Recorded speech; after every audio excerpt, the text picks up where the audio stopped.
Hello students, welcome back to our foundation. ये revision series है। इसमें हम लोग कम समय में सारे कॉन्सेप्ट को अच्छे से क्लियर करते हुए आगे बढ़ेंगे। तो ये क्लास 9th का बायोलॉजी का 6th चैप्टर है, नेचुरल रिसोर्सेज। तो हम लोग इन्वायरमेंट से स्टार्ट करते हैं। Everything that surrounds us is collectively termed as environment. हमारे आसपास जितनी भी चीज़ें हैं सबको एक साथ कलेक्टिवली इन्वायरमेंट कहा जाता है। जैसे हमारे आसपास पेड़ पौधे हैं, पशु पक्षी है, एयर है, रिवर है, माउंटेन है, ये सब एक साथ इन्वायरमेंट का फॉर्मेशन करते हैं। ये सबको एक साथ इन्वायरमेंट कहा जाता है। देखिए बायोस्फीयर, बायोस्फीयर दो वर्ड से मिलकर के बना हुआ है, बायो एंड स्फीयर। स्फीयर जानते हैं, राउंड शेप को स्फीयर कहा जाता है, एंड बायो मीन्स लाइफ होता है। तो हमारे धरती पे जहाँ पे भी लाइफ एग्जिस्ट करता है उसको बायोस्फीयर कहते हैं। मतलब region of earth crust and atmosphere occupied by the living organism. Atmosphere और अर्थ का वैसा पार्ट जहाँ पे लिविंग ऑर्गेनिज्म रहता है, वैसे पार्ट को बायोस्फीयर कहते हैं। देखिए बायोस्फीयर 3 भाग में डिवाइडेड होता है। एक lithosphere, hydrosphere and atmosphere. Atmosphere air part को कहते हैं। हमारे आसपास जो एयर है वो एटमॉस्फेयर का फॉर्मेशन करता है। एंड देखिए एटमॉस्फेयर बायोस्फीयर का पार्ट है, और मैंने बताया कि बायोस्फीयर में लाइफ एग्जिस्ट करता है। तो एटमॉस्फेयर में लाइफ एग्जिस्ट करता है, आपको पता है। बहुत सारा माइक्रो ऑर्गेनिज्म होता है जो कि एयर में होता है। बर्ड देखिए एयर में रहता है मोस्ट ऑफ टाइम। नेक्स्ट है लिथोस्फीयर। लिथोस्फीयर लैंड वाला पार्ट होता है जिसपे हम और आप रहते हैं, जिसपे टेरेस्ट्रियल एनिमल रहता है, वैसे उसको लिथोस्फीयर कहते हैं। ये आउटर सॉलिड क्रस्ट होता है अर्थ का, इसी को हम लोग लैंड भी कहते हैं, जिस पे हम लोग रहते हैं, जिस पे पेड़ पौधे सब उगते हैं, जानवर जिस पे रहते हैं, टेरेस्ट्रियल एनिमल। लेकिन नेक्स्ट है थर्ड है हाइड्रोस्फीयर। हाइड्रो मीन्स वाटर होता है, हाइड्रो रिलेटेड होता है वाटर से। तो ये जो समुद्र वाला जो पार्ट हो गया, जो ओशन हो गया या फिर रिवर हो गया, ये सब मिल करके हाइड्रोस्फीयर बनाता है। तो देखिए हाइड्रोस्फीयर में भी लाइफ एग्जिस्ट करता है, फिश। हाइड्रोस्फीयर में भी प्लांट होता है बहुत तरह का जो कि वाटर के अंदर ग्रो करता है। तो ये सारा बायोस्फीयर हो गया। बायोस्फीयर 3 पार्ट में डिवाइडेड है, atmosphere, lithosphere and hydrosphere. Biosphere जहाँ पे भी धरती पे लाइफ एग्जिस्ट करता है वैसे को उसको बायोस्फीयर कहा जाता है। देखिए बायोस्फीयर है 2 टाइप ऑफ कंपोनेंट। बायोस्फीयर में 2 तरह का कंपोनेंट होता है, एक बायोटिक होता है, एक अबायोटिक होता है। अभी मैंने बताया बायो मीन्स लाइफ होता है, एंड ए का मतलब होता है अब्सेंट। अब्सेंट मतलब नहीं, नो। तो बायोटिक मतलब एक वैसा कंपोनेंट जिसमें लाइफ हो, वैसा कंपोनेंट जिसमें लाइफ हो, जैसे आप हो गए, प्लांट हो गया, एनिमल हो गया, फिश हो गया, बर्ड हो गया, ये सब, ये सारा बायोटिक कंपोनेंट होता है। एंड ए बायोटिक कंपोनेंट जिसमें लाइफ ना हो, जैसे माउंटेन हो गया, वाटर हो गया, एयर, ये सारा अबायोटिक कंपोनेंट है। तो abiotic component non living component हो जाएगा। जैसे मैंने बताया एयर हो गया, वाटर हो गया, सॉइल हो गया, ये सारा अबायोटिक कंपोनेंट है। नेक्स्ट है रिसोर्सेस, जो कि चैप्टर है, हम लोगों को नेचुरल रिसोर्स के बारे में पढ़ना है। तो रिसोर्स जानते हैं हम लोग 2 तरह का होता है, natural resource and man made resource. जो आदमी बनाता है, जैसे आपका घर हो गया, या फिर बहुत सारा मशीन्स होता है, एसी हो गया, ये सारा मैन मेड रिसोर्सेज है। एंड नेचुरल रिसोर्सेज जो कि नेचर में हम लोगों को पहले से ही मिला है, जो कि नेचर हम लोगों को दिया है, वो नेचुरल रिसोर्स होता है। तो देखिए नेचुरल रिसोर्स भी 2 तरह का होता है, एक इनएग्जॉस्टिबल होता है एंड एक एग्जॉस्टिबल होता है। एग्जॉस्टिबल का मतलब होता है खत्म होने वाला, एग्जॉस्टिबल का लिटरल मीनिंग ही होता है जो कि खत्म हो जाए, एंड इनएग्जॉस्टिबल का मतलब जो खत्म ना हो। तो जैसे एयर, एयर कभी खत्म नहीं होगा। वाटर भी इनएग्जॉस्टिबल है, वाटर भी खत्म नहीं हो सकता है। सोलर एनर्जी, सन से रोज़ हम लोगों को सनलाइट मिलता ही रहेगा, तो ये भी इनएग्जॉस्टिबल में आता है। बट देखिए जिस तरह से हम लोग वाटर को एक्सप्लॉइट कर रहे हैं, जिस तरह से हम लोग वाटर को यूज़ कर रहे हैं आजकल, पानी का बर्बादी जितना हो रहा है, उस स्पीड से अगर हम लोग वाटर को बर्बाद करते ही रहें तो वाटर भी एक दिन एग्जॉस्टिबल रिसोर्स बन जाएगा। तो ये इनएग्जॉस्टिबल रिसोर्स हुआ। दूसरा हुआ एग्जॉस्टिबल रिसोर्स, जो कि खत्म हो जाए। तो देखिए एग्जॉस्टिबल रिसोर्स भी 2 तरह का होता है, renewable resource and non renewable resource. Renewable मतलब खत्म तो हो रहा है बट एक तरफ से फॉर्मेशन भी हो रहा है इसका।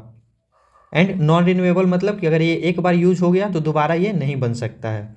तो देखिए रिन्यूएबल में जैसे सॉइल हो गया, सॉइल खत्म होते रहता है, धीरे धीरे सॉइल इरोजन होता है, तो सॉइल पानी के साथ बह करके नदी या समुद्र में मिलते रहता है। बट दूसरे तरफ वेदरिंग से सॉइल का फॉर्मेशन भी होते रहता है। अंडरग्राउंड वाटर को देखिए हम लोग पंप से इसको बाहर निकालते हैं अंडरग्राउंड वाटर को, बट जब बारिश होती है तो पॉन्ड से या रिवर से पानी, ये मान लीजिए कि रिवर है, इसमें पानी इस तरह से है, तो ये पानी धीरे धीरे ज़मीन के नीचे पर्कुलेट करके ग्राउंड वाटर को बढ़ाती है, रिचार्ज करती है। तो देखिए ये रिन्यूएबल है। ग्राउंड वाटर खत्म हो सकता है इसीलिए एग्जॉस्टिबल है, बट ये वापस फॉर्मेशन हो जाता है ग्राउंड वाटर का, ग्राउंड वाटर वापस से रिस्टोर हो जाता है, इसीलिए इसको रिन्यूएबल कहा जाता है। वाइल्ड लाइफ भी देखिए, एनिमल डेड होता है बट दूसरा एनिमल जन्म भी लेता है। इसी तरह फॉरेस्ट भी है, फॉरेस्ट को हम लोग काट देते हैं, पर अगर किसी एरिया को बहुत दिनों तक ऐसे ही छोड़ दिया जाए तो वहाँ पे फॉरेस्ट का फिर से ग्रोथ हो जाता है। तो देखिए रिसोर्सेज दो तरह का, natural resource and man made resource हो गया। नेचुरल रिसोर्सेज में एग्जॉस्टिबल एंड एग्जॉस्टिबल रिसोर्सेज आ गया। इन एग्जॉस्टिबल रिसोर्सेज जो कि कभी खत्म ना हो। एग्जॉस्टिबल रिसोर्सेज दो तरह का, renewable and non renewable. Renewable resource जो कि रिन्यू होते जाता है, जो रिचार्ज होते जाता है, वापस फॉर्म होते जाता है, एंड नॉन रिन्यूएबल जो कि खत्म हो गया तो खत्म हो गया, वापस नहीं बनेगा। इसमें था कोल, पेट्रोलियम, मिनरल्स। कोल का जो हम लोग माइनिंग करके कोल को जो यूज़ कर रहे हैं, तो एक बार अगर सारा कोयला खत्म हो गया ना तो ये जल्दी से बनने वाला नहीं है। कोल का फॉर्मेशन होने में मिलियंस ऑफ ईयर लगता है। सेम पेट्रोलियम का भी है एंड मिनरल का भी यही कंडीशन है। नेक्स्ट है एटमॉस्फेयर। तो एटमॉस्फेयर के बारे में अभी हमने पढ़ा कि जो हमारे चारों तरफ एयर है वही एटमॉस्फेयर बनाता है। Multi layered gaseous envelope surrounding the planet earth is called atmosphere. ये अर्थ के चारों तरफ जो गैस का लेयर है, जो इसको एज अ ब्लैंकेट की तरह कवर किया रहता है, इसी को एटमॉस्फेयर कहा जाता है। देखिए एटमॉस्फेयर को लेयर में डिवाइड किया हुआ है। ये देखिए ये अर्थ है एंड ये एटमॉस्फेयर है, ये सारा एयर पार्टिकल है, गैस पार्टिकल है। तो हाइट के बेसिस पे एटमॉस्फेयर को डिफरेंट लेयर में डिवाइड किया हुआ है। ये देखिए जो अर्थ के जो सबसे नज़दीक वाला लेयर होता है, ये 11 से लेकर के 18 किलोमीटर के आसपास होता है। इसको ट्रोपोस्फेयर कहते हैं। बारिश इसी स्फीयर में होता है। एरोप्लेन जो होता है पैसेंजर वाला, वो इसी में फ्लाई करता है, एंड जेट वगैरह स्ट्रेटोस्फेयर में फ्लाई करता है। तो देखिए हाइट के बेसिस पे एटमॉस्फेयर को अलग अलग लेवल में बांटा हुआ है। पहला है इसमें ट्रोपोस्फेयर, सेकंड है स्ट्रेटोस्फेयर, इससे ऊपर जाएगा तो मेजोस्फेयर आएगा, इससे ऊपर जाएगा तो थर्मोस्फेयर आएगा, एंड इसके ऊपर जाएगा तो एक्सोस्फेयर आएगा। उसके बाद ये स्पेस आ जाता है जहाँ पे एटमॉस्फेयर नहीं होता, मतलब यहाँ पे एयर नहीं होता। एंड ये देखिए ओजोन लेयर के बारे में आप लोग जानते होंगे, नहीं जानते होंगे तो अभी मैं बताऊंगा आप लोगों को थोड़ी देर बाद। ये ओजोन लेयर होता है ट्रोपोस्फेयर के ऊपर एंड स्ट्रेटोस्फेयर के नीचे, मतलब ये ट्रोपोस्फेयर एंड स्ट्रेटोस्फेयर के बीच में होता है। तो ये था एटमॉस्फेयर का लेयर। नेक्स्ट है जो देखिए एटमॉस्फेयर में जो एयर होता है उसका कॉम्पोजिशन है। तो एटमॉस्फेयर में जो एयर होता है उसमें नाइट्रोजन होता है 78.09%, ऑक्सीजन होता है इसमें 20.93%, आर्गन होता है 0.93%, कार्बन डाइऑक्साइड 0.03% होता है, एंड बाकी सारा गैस जैसे मॉइस्चर, डस्ट, ये सारा मिलकर के 0.02% फॉर्म करता है। तो ये याद रखिएगा, डेटा आपको याद रखना होगा। नाइट्रोजन 78.09% होता है, ऑक्सीजन 20.93% होता है, एंड ये कार्बन डाइऑक्साइड का याद रख लीजिएगा जो कि 0.03% होता है। तो ये सारा गैस का मिक्सचर मिल करके एयर बनाता है। विंड देखिए, एयर जब ब्लो करता है ना उसी को विंड कहा जाता है। द मूवमेंट ऑफ एयर जब मूव करता है तो वो विंड का फॉर्मेशन करता है। तो हम लोगों को एक कॉन्सेप्ट पढ़ना है कि एयर कैसे मूव करता है। तो देखिए एयर हमेशा लो टेम्परेचर से हाई टेम्परेचर की ओर मूव करता है। लो टेम्परेचर से हाई टेम्परेचर की तरफ एयर का मूवमेंट होता है, मूवमेंट ऑफ एयर। इसलिए आप लोग जानते हैं कि जब टेम्परेचर हाई होता है उस वक्त पार्टिकल एक्सपेंड करता है। तो जब ये मान लीजिए कि ये हाई टेम्परेचर का एयर है एंड ये लो टेम्परेचर का एयर है, तो लो टेम्परेचर का एयर जो होगा उसका पार्टिकल पास होगा, एंड हाई टेम्परेचर का एयर जो होगा उसका पार्टिकल दूर होगा। इसका मतलब इसका डेंसिटी कम होगा, एंड कोल्ड एयर का मतलब रिलेटिवली कोल्ड एयर का डेंसिटी हाई होगा, डेंसिटी इसका हाई होगा। तो मैंने बताया कि एयर का मूवमेंट लो टेम्परेचर से हाई टेम्परेचर की ओर होता है, मतलब हाई डेंसिटी से लो डेंसिटी की तरफ होगा। देखिए ये जो मूवमेंट ऑफ एयर होता है ये लो टेम्परेचर से हाई टेम्परेचर की ओर होता है, एंड हाई डेंसिटी से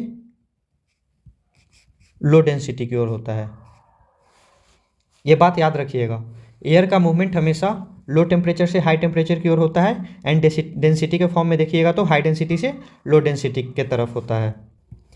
तो एयर का मूवमेंट ना टेम्परेचर डिफरेंस के वजह से ही होता है। सपोज कीजिए कि ये अर्थ है, यहाँ पे टेम्परेचर 20 डिग्री का है एंड इस पार्ट पे एयर का टेम्परेचर 15 डिग्री का है। तो यहाँ पे टेम्परेचर कम है, यहाँ पे टेम्परेचर ज़्यादा है, तो एयर का मूवमेंट यहाँ से इस डायरेक्शन में होने लगेगा।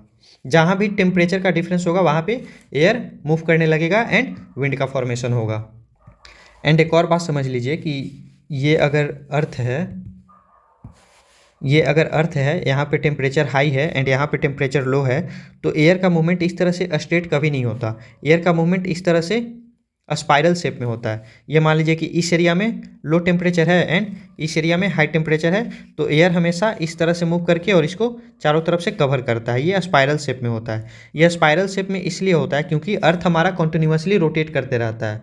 अर्थ हमारा कंटिन्यू मूव करते रहता है एंड मूवमेंट ऑफ अर्थ के वजह से, रोटेशन ऑफ अर्थ के वजह से इस एयर पे फोर्स लगता है। एयर का जब मूवमेंट होता है ना, तो इस पर एक फोर्स लगता है जो कि इसके डायरेक्शन को चेंज कर देता है। एंड ये जो फोर्स लगता है इसी को कॉरियोलिस फोर्स कहा जाता है। वैसे इसके बारे में आपको पढ़ना नहीं है, बस याद रखिए कि एयर स्ट्रेट मूव नहीं करता due to rotation of earth. ये हमेशा स्पाइरल शेप में फ्लो करता है एंड ये जो फोर्स लगता है जो कि एयर को डिफ्लेक्ट करा देता है, एयर के डायरेक्शन को चेंज कर देता है due to rotation of earth, उस फोर्स को कॉरियोलिस फोर्स कहा जाता है। कॉरियोलिस एक साइंटिस्ट है जिन्होंने इस फोर्स के बारे में बताया था, उन्हीं के नाम पे इस फोर्स को कॉरियोलिस फोर्स कहा जाता है। ये देखिए, ये लैंड वाला पार्ट है एंड ये ओशन वाला पार्ट है। तो यहाँ पे विंड का फॉर्मेशन दिखाया है कि किस तरह होगा। तो डे टाइम में देखिए, किसी मटेरियल का प्रॉपर्टी होता है कि वो जल्दी हीट हो जाता है एंड जल्दी कूल भी हो जाता है। जैसे आपने सैंड को देखा होगा, ये सैंड जो होता है ये बहुत जल्दी हीट होता है एंड उतना ही जल्दी कूल भी होता है। इसीलिए देखिए, राजस्थान में जानते हैं डेजर्ट बहुत है, तो राजस्थान में आप लोग सुने होंगे कि राजस्थान में दिन के समय टेम्परेचर काफ़ी हाई हो जाता है, बट रात के समय में टेम्परेचर बहुत डाउन हो जाता है, क्योंकि सैंड दिन के समय काफ़ी तेज़ी से हीट हो जाता है एंड रात के समय काफ़ी तेज़ी से कूल भी हो जाता है। उसी तरह अगर वाटर और लैंड को कंपेयर कीजिएगा तो वाटर लेट से गर्म होता है एंड लेट से कूल होता है, बट लैंड जल्दी गर्म हो जाता है एंड जल्दी कूल हो जाता है वाटर के कंपैरिजन में। तो ये देखिए, दिन के समय में लैंड का टेम्परेचर ज़्यादा होगा क्योंकि डे टाइम में सनलाइट आएगा, सनलाइट से ये लैंड वाला पार्ट जल्दी हीट हो जाएगा, बट वाटर धीरे धीरे हीट होगा। तो लैंड जल्दी हीट होगा, इसका मतलब लैंड का टेम्परेचर ज़्यादा हो जाएगा, लैंड का टेम्परेचर हाई होगा एंड सी वाटर का टेम्परेचर, इसका टेम्परेचर कम होगा। तो ऐसे केस में दिन के समय में एयर का मूवमेंट लो टेम्परेचर से हाई टेम्परेचर की ओर होगा, मतलब सी से लैंड की तरफ होगा। तो याद रखिएगा, डे टाइम में कोस्टल एरिया में एयर समुद्र से, मतलब ओशन से लैंड की तरफ फ्लो होता है। इसको सी ब्रीज भी कहा जाता है। एंड रिवर्स हो जाता है डे टाइम में, सॉरी नाइट टाइम में। नाइट टाइम में देखिए, मैंने बताया कि लैंड जितना जल्दी गर्म होता है उतना ही जल्दी ठंडा हो जाता है ये ओशन वाटर के कंपैरिजन में। तो रात के समय में लैंड जल्दी कूल हो जाएगा, तो लैंड का टेम्परेचर डाउन हो जाएगा एंड ये वाटर का टेम्परेचर ज़्यादा रहेगा, मतलब इस केस में उल्टा हो जाएगा। तो ये लो टेम्परेचर से हाई टेम्परेचर की तरफ एयर का मूवमेंट होगा। तो इस केस में लैंड से एयर ओशन की तरफ जाएगा एंड इसको लैंड ब्रिज कहा जाता है। तो इस बात को याद कर लीजिए कि डे टाइम में एयर का मूवमेंट सी से लैंड की तरफ होता है, जिसको सी ब्रिज कहा जाता है, क्योंकि सी से हवा आ रही है इसीलिए इसको सी ब्रिज कहा जाता है। एंड नाइट के टाइम में एयर का मूवमेंट लैंड से सी की तरफ होता है एंड क्योंकि ये हवा लैंड से सी की तरफ जा रहा है इसीलिए इसको लैंड ब्रिज कहा जाता है। एक और चीज़ है कि ये जो एटमॉस्फेयर है, जो मैंने अभी बात करा एटमॉस्फेयर के बारे में, एटमॉस्फेयर हमारे अर्थ के टेम्परेचर को स्टेबल करने का काम करता है। देखिए, एयर एक बैड कंडक्टर ऑफ हीट होता है, बैड कंडक्टर ऑफ हीट होता है, जिसके वजह से ये अर्थ का टेम्परेचर सडनली टू हाई या टू लो नहीं होने देता। देखिए, अर्थ और ये मून के पास कोई टेम्परेचर नहीं है। अर्थ का टेम्परेचर जानते हैं हम लोग कि बहुत कम फ्लक्चुएट करता है, इसका एक एवरेज टेम्परेचर होता है 25 डिग्री 30 डिग्री इस तरह का। अगर ठंडा के दिन में देखते होंगे तो आपके एरिया में वेदर फोरकास्ट में देखते होंगे तो दिखाता होगा कि मतलब अलग अलग टेम्परेचर वेरी करता है। जैसे 9 डिग्री से दिखाएगा कि आज 15 डिग्री तक टेम्परेचर रहने वाला है, या फिर 1 डिग्री से लेकर के 12 डिग्री तक टेम्परेचर रहने वाला है, इस तरह का टेम्परेचर रहता है। या फिर गर्मी के दिन में 25 से 30 डिग्री तक टेम्परेचर रहता है। बहुत ज़्यादा गर्मी होता है तो ये 35 से 40 या 45 50 भी 45 के आसपास ही जाता है। 50 तो बहुत कम, मतलब इंडिया में नहीं जाता। तो ये टेम्परेचर डिफरेंस बहुत कम होता है क्योंकि हमारे पास अर्थ के पास एटमॉस्फेयर है, बट मून के पास ऐसा नहीं होता। मून के पास एटमॉस्फेयर नहीं है, जिसके वजह से मून का टेम्परेचर डे में अप्रॉक्स 110 डिग्री सेल्सियस होता है एंड नाइट के टाइम में -190 डिग्री सेल्सियस हो जाता है। यहाँ पे देखिए कितना ज़्यादा फ्लक्चुएशन है। तो हमारे पास एटमॉस्फेयर है जिसकी वजह से अर्थ का टेम्परेचर कंपैरेटिवली स्टेबल होता है। नेक्स्ट है रेन। तो रेन के बारे में ज़्यादा कुछ है नहीं, आप लोग पहले से जानते ही हैं कि जो वाटर बॉडीज है, ओशन है या फिर लैंड पे जो रिवर होता है, पॉन्ड होता है, वो सब में वाटर जो प्रेजेंट होता है वो डे के टाइम में इवेपोरेट करता है, हीट से इवेपोरेट करता है। एंड ये प्लांट से भी ट्रांसपायरेशन होता है जिसके थ्रू वाटर एटमॉस्फेयर में रिलीज होता है। एंड ये वाटर एयर के साथ हीट होकर के ऊपर जाता है, राइज करता है एंड ऊपर टेम्परेचर कम हो जाता है। एटमॉस्फेयर में नीचे टेम्परेचर ज़्यादा होता है, ऊपर टेम्परेचर कम हो जाता है। तो जैसे ही ये वाटर नीचे से हीट होकर के इवेपोरेट होकर के ऊपर जाता है, जहाँ पे टेम्परेचर कम होने लगता है, वहाँ पे धीरे धीरे कंडेंस होने लगता है। मतलब वेपर से वापस वाटर ड्रॉपलेट में चेंज होने लगता है। एंड ये जो मोस्टली क्या होता है कि ऊपर में जो डस्ट पार्टिकल होता है, जो सस्पेंडेड डस्ट पार्टिकल होता है, इसी के अराउंड वाटर इस तरह से कंडेंस होने लगता है। तो ये डस्ट पार्टिकल न्यूक्लियस का काम करता है। मतलब डस्ट पार्टिकल के अराउंड वाटर इस तरह से कंडेंस होने लगता है एंड टेम्परेचर जैसे जैसे कम होते जाता है उस तरह से बहुत सारा वाटर एक साथ इस तरह से कंडेंस होते जाता है एंड यही क्लाउड का फॉर्मेशन करता है। ये क्लाउड जो है इवेपोरेटेड वाटर है जो कि यहाँ आकर के कंडेंस हो गया है। एंड फिर जब ये हैवी हो जाता है, क्लाउड में जब वाटर का अमाउंट बहुत ज़्यादा हो जाता है, ये हैवी हो जाता है, तो फिर ये नीचे रेन के फॉर्म में, वाटर ड्रॉपलेट के फॉर्म में नीचे वापस धरती पे आ जाता है बारिश के फॉर्म में। तो बात बस इतनी है कि हीट से ये वाटर इवेपोरेट होता है एंड ऊपर जा करके ये क्लाउड का फॉर्मेशन करता है, वाटर कंडेंस होता है एंड क्लाउड का फॉर्मेशन करता है। एंड जब बहुत ज़्यादा वाटर यहाँ पे कंडेंस हो जाता है, क्लाउड जब हैवी हो जाता है, तो फिर ये वाटर ड्रॉपलेट नीचे रेन के फॉर्म में वापस धरती पे आ जाता है। ये देखिए, इसी तरह से वाटर साइकिल भी काम करता है। वाटर साइकिल के बारे में हम लोगों को आगे पढ़ना है। तो ये था रेन के बारे में इंफॉर्मेशन। नेक्स्ट है एयर पॉल्यूशन। देखिए, एयर में जब एयर पॉल्यूटेंट मिल जाता है तो वो एयर को पॉल्यूट कर देता है। पॉल्यूटेंट वैसा पार्टिकल होता है जो कि पॉल्यूशन काउज करता है। Addition of air pollutant such as particulate matter, gases and vapour into the atmosphere. Atmosphere में एयर पॉल्यूटेंट जो कि एयर को पॉल्यूट करता है, जैसे पार्टिकुलेट मैटर हो गया जो सॉलिड पार्टिकल होता है, जैसे सीमेंट का डस्ट होता है या फिर डस्ट होता है, कुछ सैंड का पार्टिकल होता है स्मॉल जो कि एयर में काफ़ी देर तक सस्पेंडेड रहता है, ये सबको पार्टिकुलेट मैटर कहा जाता है। गैसेस हो गया जैसे सल्फर डाइऑक्साइड हो गया या फिर नाइट्रोजन डाइऑक्साइड हो गया, नाइट्रोजन का वेरियस ऑक्साइड हो गया। और पार्टिकुलेट मैटर में जैसे गाड़ी से जो एग्जॉस्ट निकलता है, बाइक से या फिर कार से, उसमें लीड वगैरह होता है, ये सब पार्टिकुलेट मैटर होता है। एंड ये वाटर वेपर भी एयर पॉल्यूटेंट का काम करता है, क्योंकि वाटर वेपर टेम्परेचर एब्जॉर्ब कर लेता है। मतलब वाटर वेपर की वजह से भी अर्थ का टेम्परेचर बढ़ने लगता है। एटमॉस्फेयर में, एयर में वाटर टेम्परेचर अगर ज़्यादा रहेगा तो ये हीट को एब्जॉर्ब करेगा, जिसकी वजह से अर्थ का टेम्परेचर इंक्रीज करने लगता है। तो ये सिर्फ वाटर वेपर ही नहीं, बेंजीन का वेपर होता है, हाइड्रोकार्बन का अलग अलग वेपर होता है जो कि एटमॉस्फेयर में एयर पॉल्यूटेंट का काम करता है एंड एयर को पॉल्यूट करता है। ये बस इतना समझिए कि एटमॉस्फेयर में वैसे पार्टिकल का होना जो एयर को पॉल्यूट करता है एंड वैसे पार्टिकल को एयर पॉल्यूटेंट कहा जाता है।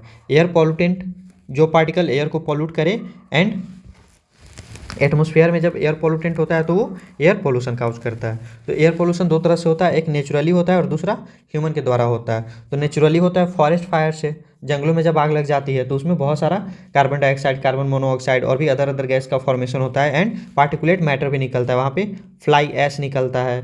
ये सब एयर पोल्यूशन का काम करता है। डस्ट स्टॉर्म, जब आंधी तूफान आता है उस वक्त पूरा इन्वायरमेंट देखते हैं डस्टी हो जाता है, बहुत सारा धूल एयर में प्रेजेंट हो जाता है। या फिर पॉलन जो होता है, पॉलन ग्रेन्स, ये भी पॉल्यूटेंट का काम करते हैं। ह्यूमन मेड, देखिए बर्निंग ऑफ फॉसिल्स, जो हम लोग फॉसिल्स को बर्न करते हैं, कोल, पेट्रोलियम, उससे क्या होता है कार्बन डाइऑक्साइड, कार्बन मोनोऑक्साइड, अलग अलग तरह का गैस निकलता है। फ्लाई ऐश इसमें भी निकलता है। एग्जॉस्ट फ्रॉम व्हीकल से जो एग्जॉस्ट निकलता है उसमें भी carbon dioxide, carbon monoxide, lead वगैरह इसमें भी निकलता है। या फिर इंडस्ट्री से भी जो जो गैसेस निकलता है वो सब पॉल्यूटेंट का काम करता है। ये सब मिलकर के एयर को पॉल्यूट करता है। Particulate air pollutant are also called suspended particle matter. ये जो पार्टिकुलेट मैटर, जो मैंने अभी सॉलिड पार्टिकल जो होता है, जो एयर में प्रेजेंट होता है, जो काफ़ी देर तक एयर में सस्पेंडेड रह जाता है, इसको सस्पेंडेड पार्टिकल मैटर भी कहा जाता है। शॉर्ट में इसको एसपीएम कहा जाता है। एसपीएम सॉलिड पार्टिकल होता है जो कि एयर को पॉल्यूट करता है। देखिए, because they remain suspended in air for good period of time. ये सॉलिड होता है बट ये एयर में काफ़ी देर तक के लिए सस्पेंडेड रहता है। तो अगर आप इसको ब्रीथ कीजिएगा तो ये आपके रेस्पिरेटरी सिस्टम में चला जाएगा एंड बहुत सारा बीमारी काउज करता है। तो ऐसे सॉलिड पार्टिकल को सस्पेंडेड पार्टिकुलेट मैटर कहा जाता है। एग्जाम्पल हो गया स्मोक सूट, ये कालिख जिसको आप लोग बोलते हैं, लकड़ी वगैरह जलता है तो जो काला चीज़ निकलता है। फ्लाई ऐश, पेपर वगैरह जलाइएगा या फिर लकड़ी जलेगा तो उस वक्त आप देखेंगे कि सॉलिड पार्टिकल उससे धुआं के साथ निकलते रहता है, उसको फ्लाई ऐश कहा जाता है। डस्ट, ये सारा पार्टिकुलेट मैटर है। Gases which cause air pollution are, ये देखिए ये सारा गैसेज जो है एयर पोल्यूशन को काउज करता है। SO2 हो गया, ऑक्साइड ऑफ नाइट्रोजन हो गया, नाइट्रोजन का वेरियस ऑक्साइड हो गया, NO2 हो गया, ये सारा एयर पोल्यूशन को इंक्रीज करवाता है। CO2, hydrogen sulphide, hydrogen cyanide, hydrogen sulphide, hydrogen cyanide, ये क्लोरीन, CH4, मीथेन, ये सब एयर पोल्यूटेंट का काम करता है। ये सब गैस होता है जो एयर पोल्यूटेंट का काम करता है। नेक्स्ट है effect of air pollution. Air pollution का क्या इफेक्ट होता है। एसपीएम सस्पेंडेड पार्टिकुलेट मैटर, जो सॉलिड पार्टिकल होता है, मैंने अभी आपको बताया, ये अस्थमा काउज करता है, ब्रोंकाइटिस काउज करता है एंड एलर्जिक कोल्ड भी काउज करता है। अस्थमा बहुत कॉमन बीमारी है, आप लोग सुने होंगे इसके बारे में। तो ब्रोंकाइटिस में ब्रोंकियल ट्यूब डैमेज हो जाता है एंड एलर्जिक कोल्ड, देखिए ये पॉलन या फिर अदर पार्टिकल जिससे बॉडी को एलर्जी होता है उससे होता है। ये हमारे इम्यून सिस्टम को ट्रिगर करवाता है। Pollutant gases cause irritation in eyes. Pollutant gases, जो इतने सारे गैस के बारे में हम लोगों ने बात करा, hydrogen cyanide, chloride, chlorine, methane, hydrogen sulphide, CO2, ये सब क्या करता है, ये सब ईयर में इरिटेशन करता है। जब आप कभी फील किए होंगे कि जब आप ऐसे जगह से गुजर रहे होंगे जहाँ पे बहुत सारा स्मोक है तो आपकी आंखों में इरिटेशन होने लगता है, थ्रोट में भी प्रॉब्लम होता है इसकी वजह से, एंड लंग्स भी डैमेज कर देता है ये। It can injure our lungs, liver, kidney, spleen and nervous system. ये देखिए ये गैसेस जो है पॉल्यूटेंट गैसेस, ये हमारे नर्वस सिस्टम को भी ब्रेक कर सकता है, क्योंकि ये रेस्पिरेटरी सिस्टम के थ्रू हमारे बॉडी के अंदर चला जाता है। इट कैन काउज कैंसर, ये कैंसर भी काउज कर सकता है। हाइड्रोकार्बन वेपर जैसे बेंजीन वेपर हो गया, ये सब कैंसर भी काउज करता है। Accelerate falling of leaf, reduce growth, इसका प्लांट पे भी इफेक्ट होता है। ये एयर पोल्यूशन का प्लांट पे भी इफेक्ट होता है, जिससे प्लांट में लीफ फॉल होने लगता है, प्लांट का ग्रोथ अच्छे से नहीं हो पाता। And cause degeneration of chlorophyll, ये क्लोरोफिल को भी डिजनरेट करवा सकता है। Lichen are very sensitive to contaminant such as sulphur dioxide. Lichen एक सिम्बायोटिक एसोसिएशन होता है फंजाई एंड एल्गी के बीच में। तो ये लाइकेन काफ़ी सेंसिटिव होता है सल्फर डाइऑक्साइड का। जहाँ पे सल्फर डाइऑक्साइड इंक्रीज करने लगता है वहाँ पे लाइकेन का नंबर कम होते जाता है। ये पॉइंट याद रखिएगा, लाइकेन वेरी सेंसिटिव होता है सल्फर डाइऑक्साइड के। लाइकेन एक सिम्बायोटिक एसोसिएशन होता है। सिम्बायोटिक एसोसिएशन का मतलब दोनों एक दूसरे को बेनिफिट करवाता है। सिम्बायोटिक एसोसिएशन होता है फंजाई एंड एल्गी के बीच में। फंजाई एल्गी को बेनिफिट कराता है एंड एल्गी फंजाई को बेनिफिट करवाता है। ये एक पार्टनरशिप होता है जहाँ दोनों एक दूसरे को हेल्प करता है एंड दोनों साथ में जिंदा रहता है। तो ये सल्फर डाइऑक्साइड से काफ़ी सेंसिटिव होता है। SO2 oxide of nitrogen cause acidic rain. ये देखिए सल्फर डाइऑक्साइड एंड नाइट्रोजन का ऑक्साइड ये एसिडिक रेन भी काउज करवाता है। जब ये एटमॉस्फेयर में रिलीज होता है एंड जब बारिश होती है तो ये वाटर ड्रॉपलेट के साथ मिल जाता है एंड एसिडिक रेन का फॉर्मेशन करवाता है एंड वो एसिडिक रेन जो है वापस धरती पे आता है एंड ये बिल्डिंग को ख़राब करता है। जैसे ताजमहल के बारे में आप लोग सुनते होंगे कि एसिडिक रेन की वजह से इसका जो मार्बल है वो ख़राब हो रहा है। सैल्मन फिश जो है इसके ग्रोथ को भी ये एसिडिक रेन डैमेज करता है, क्योंकि ये वाटर बॉडी में भी चला जाता है ना। जब बारिश होती है तो बारिश का पानी रिवर में जाता है, वहाँ से समुद्र में भी, ओशन में भी जाता है। इस तरह से ये सैल्मन को भी, किसी किसी क्रॉप को भी डैमेज करता है ये एसिडिक रेन। पर ये कभी कभी यूजफुल भी होता है, क्योंकि एसिडिक रेन के साथ नाइट्रोजन जो है, एटमॉस्फेरिक नाइट्रोजन जो है वो वाटर के थ्रू, एसिडिक रेन के थ्रू सॉइल में जा करके मिल जाता है एंड फिर प्लांट इसको यूज कर पाता है। तो it cause greenhouse effect which lead to global warming. And ये देखिए, एयर पोल्यूशन की वजह से ग्लोबल वार्मिंग बहुत ज़्यादा हो रहा है आजकल। ग्रीन हाउस इफेक्ट मतलब वैसा गैस जो अर्थ के टेम्परेचर को बढ़ा रहा है। जैसे CO2 हो गया, ये वाटर वेपर भी आता है इसमें। ये सब गैस अर्थ के टेम्परेचर को बढ़ाता है, इसी को ग्रीन हाउस इफेक्ट कहा जाता है। एंड ग्रीन हाउस इफेक्ट से ग्लोबल वार्मिंग होता है, मतलब ग्लोब यहाँ पे अर्थ है, तो क्या ग्लोबल वार्मिंग मतलब पूरे ग्लोब को वार्म करता है, मतलब अर्थ का ओवरऑल टेम्परेचर इंक्रीज करवाता है। तो कार्बन डाइऑक्साइड हो गया, मीथेन हो गया, वाटर वेपर हो गया, ये CFC क्लोरोफ्लोरोकार्बन जो होता है, मतलब हाइड्रोकार्बन जो होता है, ये भी एक ग्रीन हाउस गैस का काम करता है। नेक्स्ट है it accelerate ozone depletion. Ozone, यहाँ मैंने आपको बताया था कि ट्रोपोस्फेयर के ऊपर एंड स्ट्रेटोस्फेयर में ये ओजोन लेयर होता है। ये ओजोन लेयर O3 होता है। ऑक्सीजन जो हम लोग ब्रीथ करते हैं, मॉलिक्यूलर ऑक्सीजन, वो O2 के फॉर्म में होता है, बट ये ओजोन लेयर जो है ये O3 के फॉर्म में होता है, मतलब O2 प्लस ऑक्सीजन मिल करके ये O3 बनाता है, ये ओजोन होता है। एंड ये देखिए ट्रोपोस्फेयर के बाहर होता है, ये सन से जो हार्मफुल रेडिएशन आता है, अल्ट्रावायलेट जो रेडिएशन आता है, उसको ये फिल्टर करता है। अगर अल्ट्रावायलेट रेडिएशन हमारे धरती पे आ जाएगा तो ये हम लोगों को बहुत तरह तरह का बीमारी काउज कर सकता है, स्किन कैंसर काउज करवा सकता है। तो ये ओजोन लेयर अल्ट्रावायलेट रेडिएशन को फिल्टर करता है। देखिए ये है ओजोन लेयर को डिप्लीट करवा रहा है, मतलब जो अर्थ के चारों तरफ जो ओजोन लेयर है, इसके थिकनेस को कम कर रहा है एयर पोल्यूशन, जिसके वजह से स्किन कैंसर होने का चांस बढ़ जा रहा है। ये आई को भी डैमेज कर सकता है। कैटरैक्ट का नंबर, मतलब कैटरैक्ट होने का भी चांस लोगों में बढ़ता जा रहा है इसके वजह से। ये हमारे इम्यून सिस्टम को भी डैमेज कर सकता है एंड ये क्रॉप के यील्ड को भी डैमेज करता है। तो देखिए क्या होता है, ये ओजोन लेयर है O3, ये जब इस पे UV आता है, अल्ट्रावायलेट रेडिएशन आता है, तो इसको ब्रेक कर देता है O2 प्लस O में। एंड ये वापस ये जो ऑक्सीजन, ये जो है ये नेसेंट ऑक्सीजन इसको कहा जाता है, हाईली अनस्टेबल होता है। तो जब ये UV इस पे गिरता है अल्ट्रावायलेट रेडिएशन O3 पे, तो इसको O2 प्लस O में कन्वर्ट कर देता है एंड साथ में हीट भी रिलीज करता है।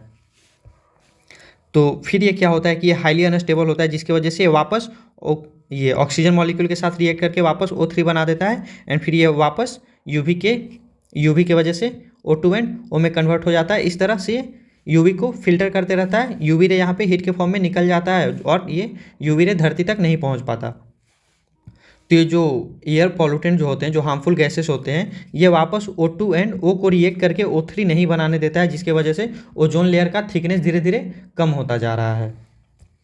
नेक्स्ट है water. It is an inexhaustible natural resources. Water के बारे में हम लोगों ने पढ़ा कि एक इनएग्जॉस्टिबल नेचुरल रिसोर्सेज है, बट अगर जिस तेज़ी से हम लोग वाटर का बर्बादी कर रहे हैं ना, उस तरह से एक दिन एग्जॉस्टिबल आजकल ही सुनते होंगे गर्मी के दिनों में आप लोग बहुत जगह कि वाटर का कमी हो गया, पानी का कमी हो गया। लोग पानी के लिए बहुत दूर दूर तक जा रहे हैं, ट्रैवल करके, पैदल चल करके, और वहाँ से मटका में या कोई भी कंटेनर में पानी भर के लाते हैं। बहुत जगह ऐसा होता है आजकल इंडिया में गर्मी के दिनों में। तो धरती पे 71-75% तक वाटर ही है, बाकी पार्ट में क्रस्ट है, अर्थ क्रस्ट, जिस पे हम लोग रहते हैं। तो ये देखिए वाटर काफ़ी ज़्यादा है अर्थ पे, जिसमें 97.5% वाटर जो है ओशन में है, सलाइन वाटर के फॉर्म में। सलाइन वाटर बोलते हैं जिसमें सॉल्ट होता है।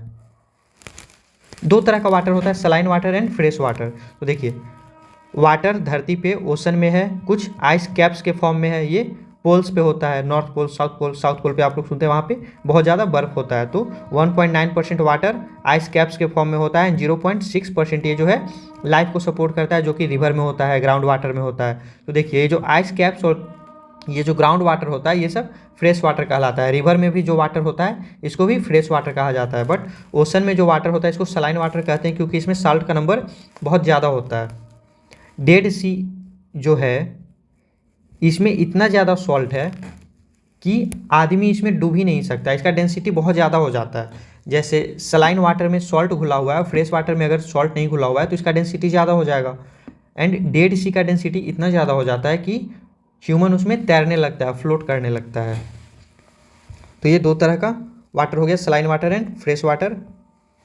एंड ये कॉम्पोजिशन हमने देखा कि 97.5% ओशन में है वाटर, 1.9% आइस कैप्स में है, आइस कैप्स के फॉर्म में है, एंड 0.6% ही वाटर सिर्फ लाइफ को सपोर्ट करता है। एंड इसको भी हम लोग इतना तेज़ी से बर्बाद करते हैं। सिर्फ 0.6% ही वाटर है जो कि लाइफ को सपोर्ट करता है। तो हम लोगों को वाटर कंजर्व करना चाहिए।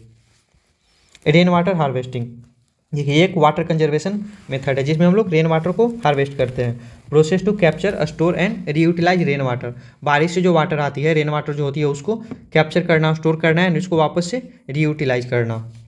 जैसे बहुत सारे घरों में होता है कि छत पे जब बारिश का पानी कलेक्ट होता है तो इसको पाइप के थ्रू नीचे लाया जाता है, एंड यहाँ पे सीमेंटेड वाल बना हुआ होता है अंडरग्राउंड में, एंड ये पानी को इस तरह से अंडरग्राउंड में स्टोर किया जाता है एंड फिर इसको रीयूटिलाइज किया जाता है। तो इसी को रेन वाटर हार्वेस्टिंग कहते हैं। या फिर खाली जगहों पे पॉन्ड बना दिया जाता है ताकि पानी इसमें आकर के स्टोर हो, एंड फिर ये पानी नीचे धरती के अंदर परकुलेट करके जाए, धरती के अंदर जाए एंड ग्राउंड वाटर को रिचार्ज करे। ये था राजेंद्र सिंह, ये देखिए वाटरमैन ऑफ इंडिया हैं, इन्होंने वाटर हार्वेस्टिंग पे बहुत काम किया है, इसीलिए इनको वाटरमैन ऑफ इंडिया कहा जाता है। इनको मैग्सेसे अवार्ड भी मिला है 2001 में। नेक्स्ट है water pollution, an undesirable change in physical chemical composition of water, quality of water.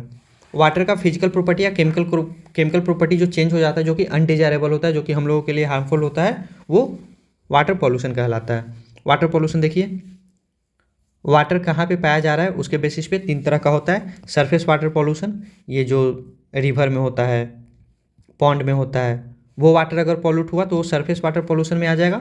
Ground water pollution, जो ग्राउंड के अंदर वाटर होता है, जिसको हम लोग पंप के थ्रू बाहर निकालते हैं बोरिंग करके, वो ग्राउंड वाटर पॉल्यूशन हो गया। अगर उसमें पॉल्यूशन हो जाए तो ये ग्राउंड वाटर पॉल्यूशन हो गया। एंड ये मरीन वाटर पॉल्यूशन, ओशन जो पॉल्यूट हो रहा है उसको मरीन वाटर पॉल्यूशन कहा जाता है। तो अभी जो हम लोगों ने एसडी क्रैन का बात किया था, एसडी क्रैन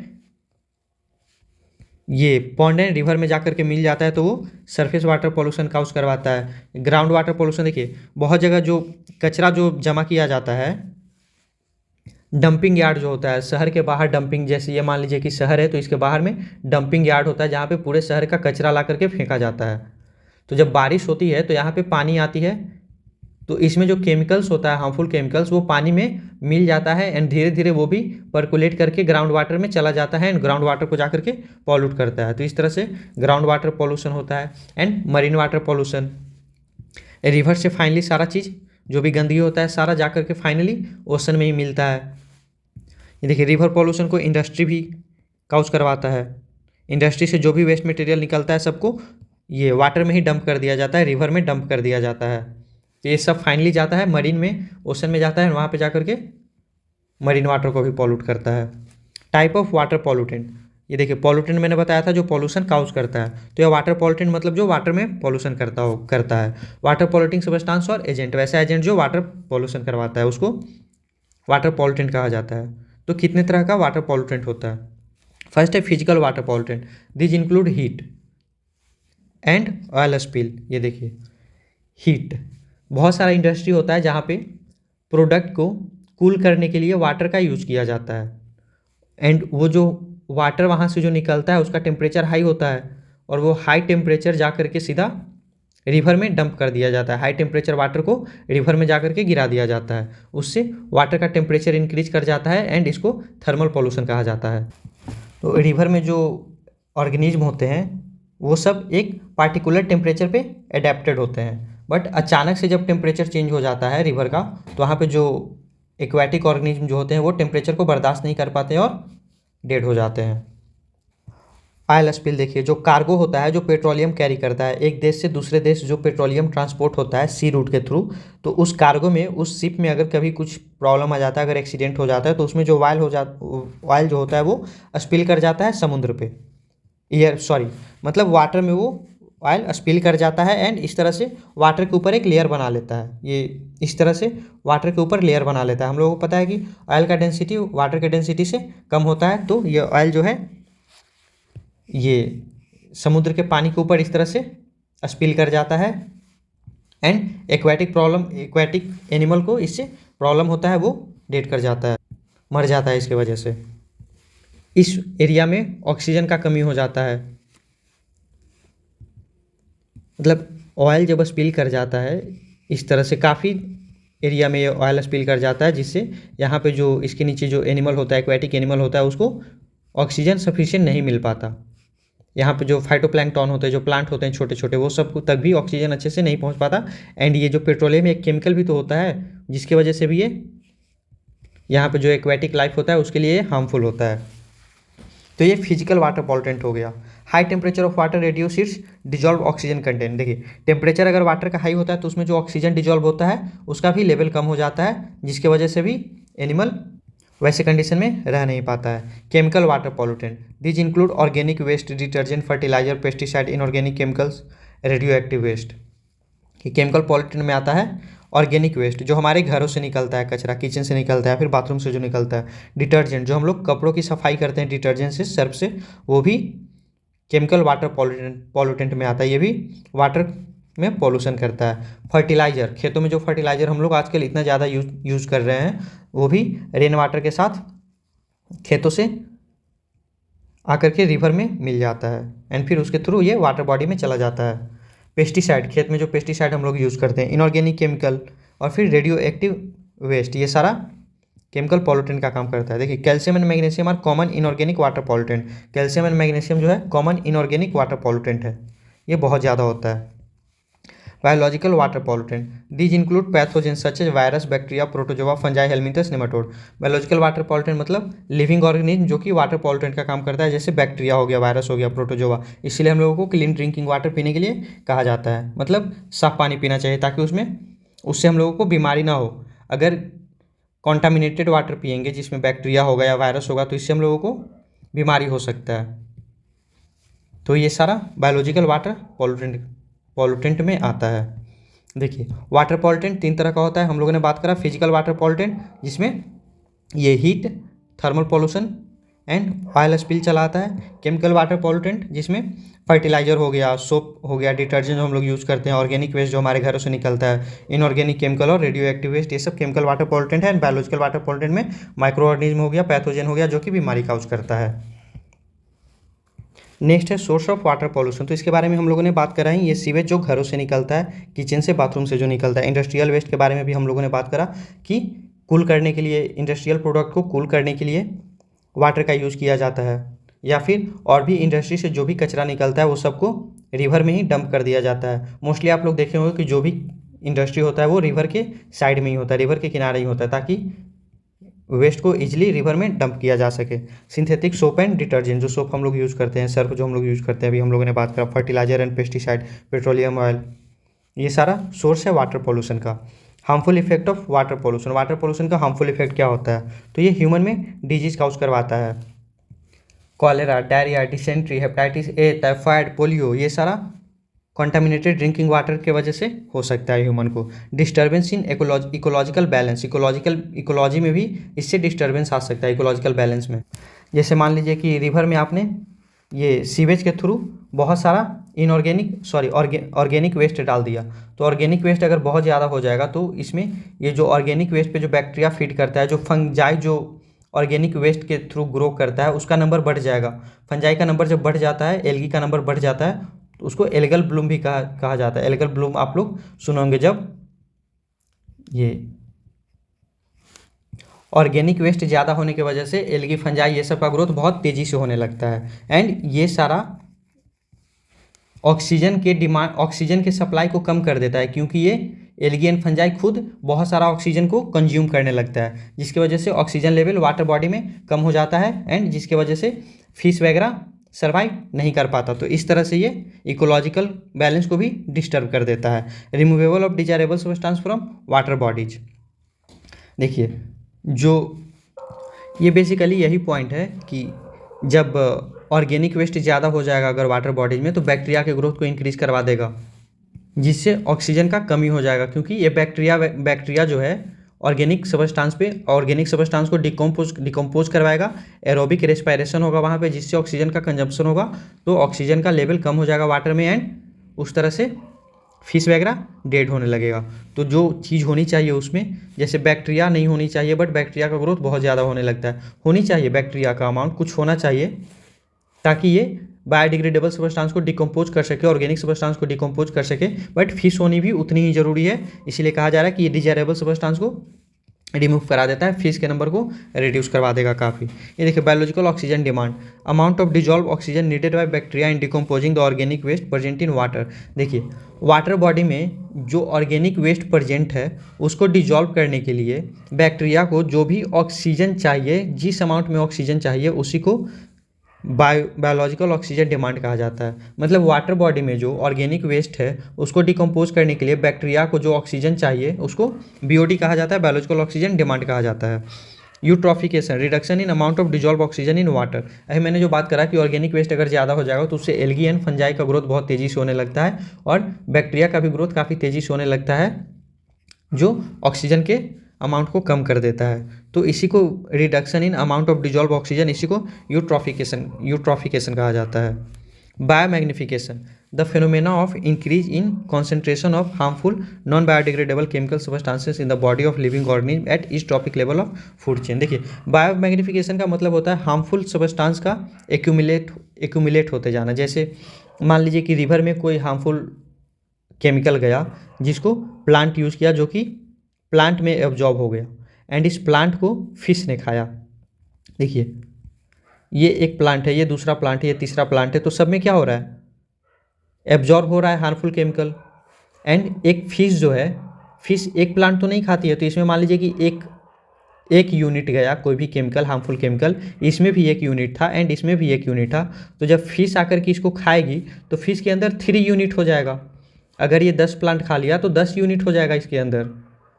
और अगर मान लीजिए कि इसको कोई एनिमल खाया या फिर मान लीजिए कि आपने खाया, मैंने खाया, तो हम आप एक मछली तो खाएंगे नहीं। अगर मान लीजिए कि 2 मछली खाएं, 3 मछली भी खाएं, तो ये सीधा मल्टीप्लाई हो जाएगा, 20 यूनिट हो जाएगा, 30 यूनिट हो जाएगा। तो इसका मतलब क्या हो रहा है कि यहाँ पे जो हार्मफुल केमिकल है वो एक्यूमुलेट होते जाता है एंड इंक्रीज्ड नंबर में हमारे पास पहुँचता है। अगर इसको कोई बर्ड खाएगा तो बर्ड के पास भी ये इस तरह से मैग्नीफाई होकर के चला जाएगा, हार्मफुल सब्सटेंस जो है ज़्यादा मात्रा में चला जाएगा। तो ये क्या हो रहा है, मैग्नीफिकेशन मतलब होता है इंक्रीज करना, जैसे मैग्नीफाई करना मतलब होता है चीज़ों को बड़ा करना। तो यही केमिकल सब्सटेंस जो है, हार्मफुल केमिकल सब्सटेंस जो है, धीरे धीरे एक्यूमुलेट होते जाता है एंड ज़्यादा होते जाता है और फाइनली इसको कंज्यूम करने वाले लोग बीमार हो जाते हैं। नेक्स्ट है सॉइल। तो सॉइल देखिए अपर लेयर ऑफ लैंड होता है जिसपे एग्रीकल्चर होता है।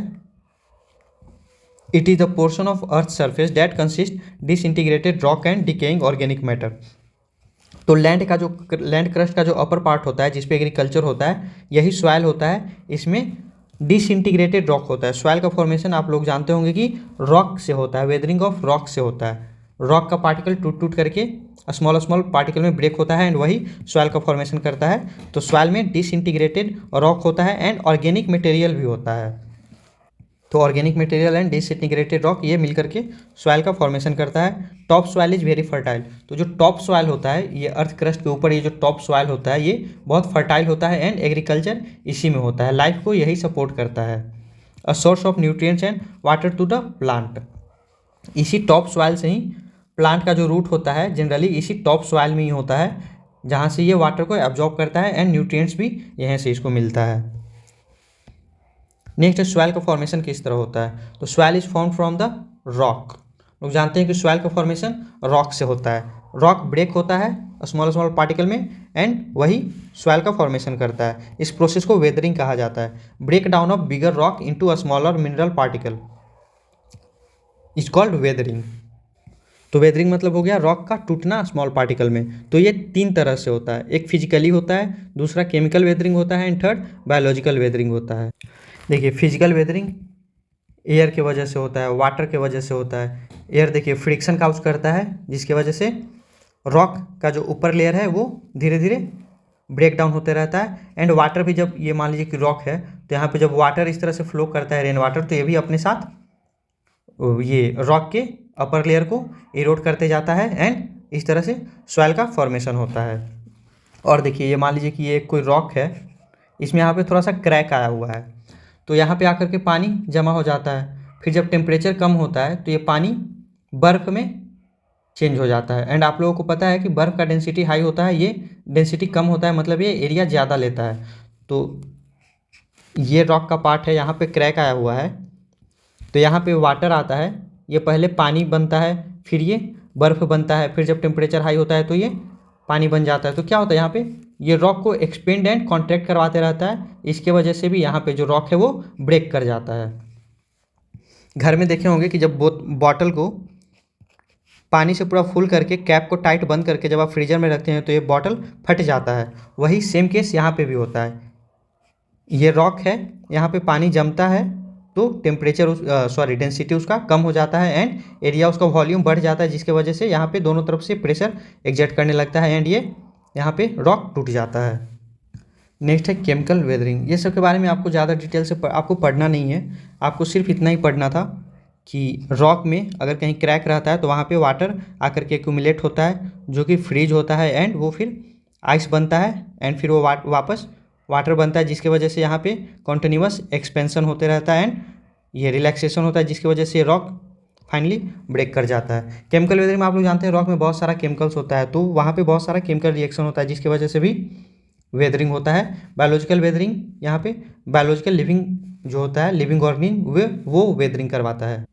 लाइकेन जो अभी हम लोगों ने बात करा था, फंजाई एंड एल्गी का एसोसिएशन होता है, वो रॉक पे ग्रो करता है एंड लाइकेन जो है रॉक से मिनरल को एक्सट्रैक्ट करता है, मिनरल को यूज करता है, जिसके वजह से वहाँ पे स्मॉल क्रेविसेस का फॉर्मेशन होने लगता है एंड फाइनली वो भी सॉइल में चेंज हो जाता है।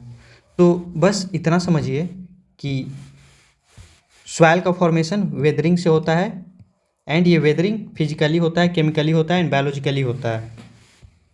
कॉम्पोजिशन ऑफ सॉइल का कॉम्पोजिशन क्या क्या होता है, तो देखिए ये जो रॉक ब्रेक हुआ तो उसका क्या साइज है, उसके बेसिस पे हम लोग इसके कॉम्पोजिशन को अलग अलग करते हैं। तो जो ग्रेवल होता है, ये ग्रेवल देखिए लार्ज पार्टिकल होता है, ये काफ़ी बड़ा बड़ा होता है सॉइल में, इस तरह इसको गिट्टी बोला जाता है, तो ये ग्रेवल होता है। सेकंड सैंड पार्टिकल, बालू, आप लोग जानते हैं इसका साइज ग्रेवल से स्मॉल होता है।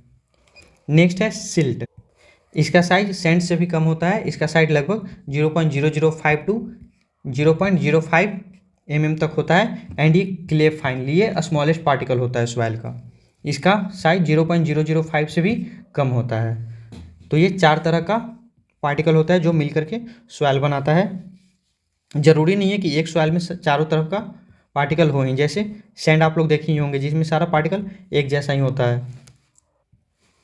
तो ये था कॉम्पोजिशन ऑफ सॉइल। नेक्स्ट है soil erosion, removal of top position of soil from its original position. Top layer of soil, यहाँ पे लेयर होगा, ये अर्थ क्रस्ट से, लैंड से जो टॉप लेयर ऑफ सॉइल होता है वो रिमूव हो जाता है रेन वाटर के थ्रू या फिर जब स्ट्रॉन्ग विंड चलता है। तो ये देखिए ये सॉइल इरोजन का ही पिक्चर है, ये देख रहे इस तरह से मिट्टी का कटाव हो रहा है, पानी के साथ ही मिट्टी कटता हुआ वाटर के साथ ही जा कर के वाटर बॉडी में मिल जाता है, नदी वगैरह मिल जाता है।